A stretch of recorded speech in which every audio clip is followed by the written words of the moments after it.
میرے والد نے میری والدہ سے کہا ہے کہ اگر تیرے بیٹے نے فلانی سے شادی کی تو طلاق ہے طلاق ہے طلاق ہے، اگر میں وہاں شادی کر لوں تو کیا والدہ کو طلاق ہو جائے گی؟ جی ہو جائے گی۔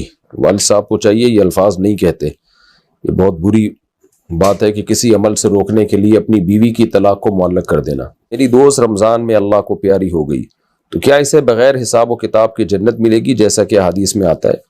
اس بارے میں پہلی بات تو احادیث ضعیف ہیں، اور اگر ان کو صحیح مان بھی لیا جائے تو وہ صغیرہ گناہ سے متعلق ہوتی ہیں، اس پر پوری امت کا اجماع ہے۔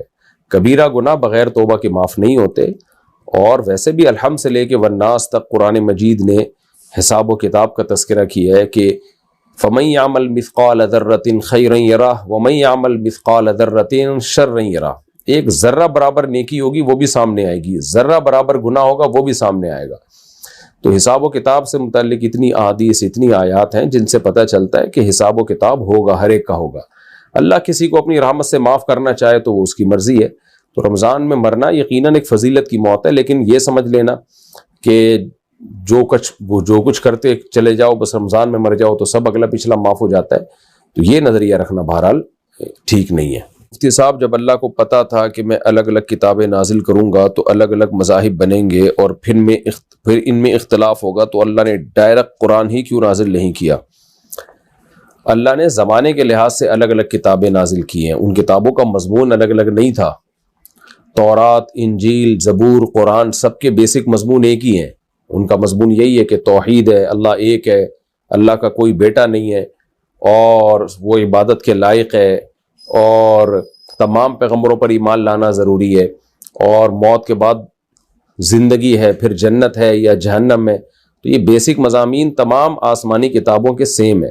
زنا حرام ہے اور شراب حرام ہے، یہ سارے مضامین، والدین کے حقوق، رشتہ داری جوڑنے کی فضیلت، یہ بیسک مضامین ہیں، یہ سب کتابوں کے ایک ہی ہے۔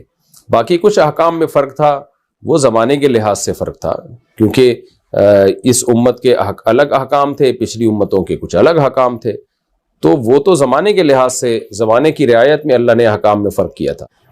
مفتی صاحب، کیا گریبان کھول کر نماز پڑھ سکتے ہیں؟ گریبان کھول کے بھی نماز جائز ہے، لیکن لباس کو عام ہیئت سے ہٹا کے نماز پڑھنا ٹھیک عمل نہیں ہے، مکروہ ہے، ناپسندیدہ ہے۔ جیسے نبی صلی اللہ علیہ وسلم نے آستینیں موڑ کے نماز پڑھنے سے منع کی ہے، اس کی حکمت کیا ہے کہ بھئی جو پراپر ڈریس ہے اسی میں نماز پڑھنی چاہیے۔ تو جہاں گرمی ہو، کوئی مسئلہ ہو، ایک الگ بات ہے، لیکن نارملی آپ صلی اللہ علیہ وسلم نے جو ہمیں حکم دیا ہے، یہ اس جو ہے نا، جس طرح آستین موڑنے سے منع کیا تو اس کا مطلب یہی ہے کہ جو نارمل کپڑے کی حیت ہے وہ چینج نہیں ہونی چاہیے، تو کپڑے کی نارمل حیت گریبان بند کرنا ہی ہوتا ہے۔ تو اس لیے اصل مسئلہ یہی ہے کہ گریبان بند کر کے ہی نماز پڑھنی چاہیے۔ کبھی گرمی لگ رہی ہے، کوئی عذر ہے تو ایک الگ بات ہے۔ کیا باتھ روم میں دوران وضو کلمہ شہادت پڑھ سکتے ہیں؟ نہیں پڑھنا چاہیے باتھ روم کی وجہ سے۔ ویسے بھی دوران وضو کلمہ شہادت پڑھنا کا ہمارے علم میں کوئی ثبوت نہیں ہے، کوئی اس بارے میں میرے علم میں کوئی ایسی صحیح حدیث نہیں ہے کہ وضو کے دوران کلمہ شہادت پڑھنے کی کوئی خاص فضیلت ہو۔ ہاں، وضو کے بعد پڑھیں۔